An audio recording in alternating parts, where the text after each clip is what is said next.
د کابل ښار د پلچرخي په سیمه کې د پنجشنبې ورځې له انتحاري حملې 2 ورځې تېرې سوې.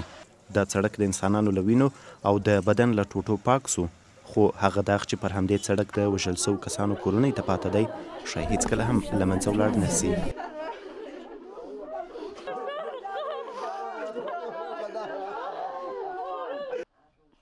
دا هغه مور ده چې په همدې پیښه کې ځوان زوی ووژل سو.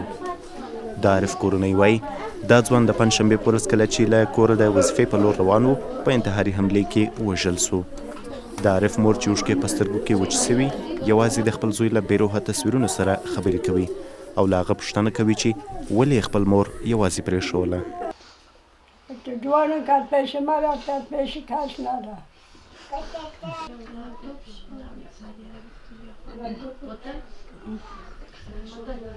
دا غمځپلې مور چاته اجازه نه ورکوي چې څوک یې د زوی تصویرونو ته لاس وروړي. دا وایي اوس چې د خپل زوی مړی خاورو ته سپارلی نو پرته له دې چې دا څو تصویرونه له ځانه سره وساتي بل څه نسي کولی. دغه مور وایي عارف د دې یوازینی امید و او زوی یې ډېرې هیلې درلودې. همون نگاه ما میکرد، همون سرپرست ما بود، غمخوار ما بود.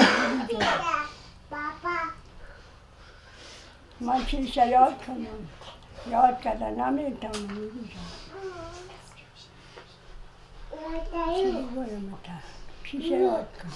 موږ غوښتل چې له دغې غمجنې مور سره خبرې وکړو او د زوی په هکله یې ورڅخه وپوښتو، خو دغه بوډۍ مور یوازې د خپل زوی له بې حرکته تصویرونو سره خبرې کوي او له بل چا سره خبرې نه کوي.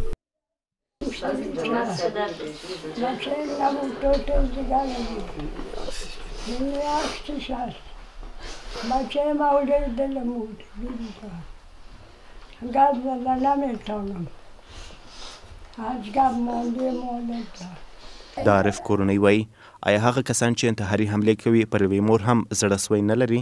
دوی په هیواد کې دا ډول حملې د پاکستان کار بولي او له ولسمشره غواړي هغه کړۍ له منځه یوسي چې په افغانستان کې ملکیان وژني او د وسلوالو مخالفینو په وړاندې جدي دریځ غوره کړي. هیچ رقم رو تحمل کنم. دولت چه رقم جلوی کارو میگیره؟ خیلی چی وقت؟ تا چی وقت مردم تو بدبخت باشه؟ سنگ چوب ما رو بغل میکنه کارو بچه خوب. منطقی ما خورده کلام ما رو بغل میکنه کارو بچه خوب. عارف شهید شده. ما خواهش ماست از رئیس جمهور نمیست اگر میتونن اگر حکومت پیش برده میتونن جلوی کارا رو گرفته میتونن نمیتونن اعلام کنن یک نفر رو بشانن که اقل یک چیز پیش ببرن دوست دشمن خود بشناسن بتن سلام بتن بسته مردم افغانستان های پاکستان جنگ اعلان کنن مردم یک دفعه زی بدبختی برای تا که روز شهید شده برای دشمن سرسخت ما پاکستان است. خو کله چې د عارف مسافر ورونه را رسیږي د خپل مور پښو ته ورلویږي او ورڅخه غواړي چې د ورور د وژل کېدو په اړه ورته ووایي.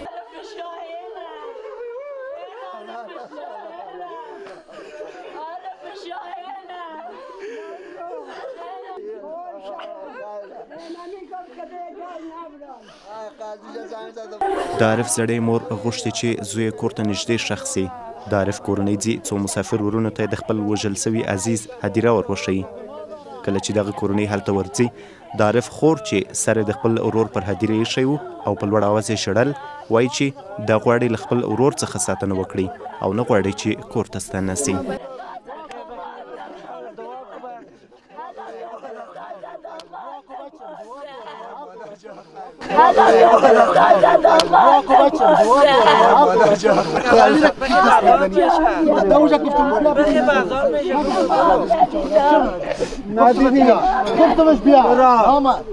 عارف یکی از 10 جوان است که در رویداد دیروز در سرک پلچرخی کشته شد. عارف 20 سال داشت و به گفته خانواده‌اش با 1000 آرزو و آرمان اینجا اکنون زیر خواب خفته است. خانواده ای جوان از دولت میخواهد تا در برابر گروه هایی که به چنین اعمال دست میزنند اقدام جدی بکنه و این گروه ها را نابود بسازه.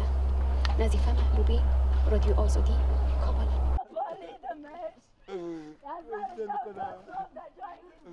عارف په یو خصوصي شرکت کې کار کاوه او د خپلې کورنۍ ډوډۍ برابروله، خو عارف د تل لپاره ولاړی او اوس یې خپلې کورنۍ ته یوازې یادونه پرېښودل.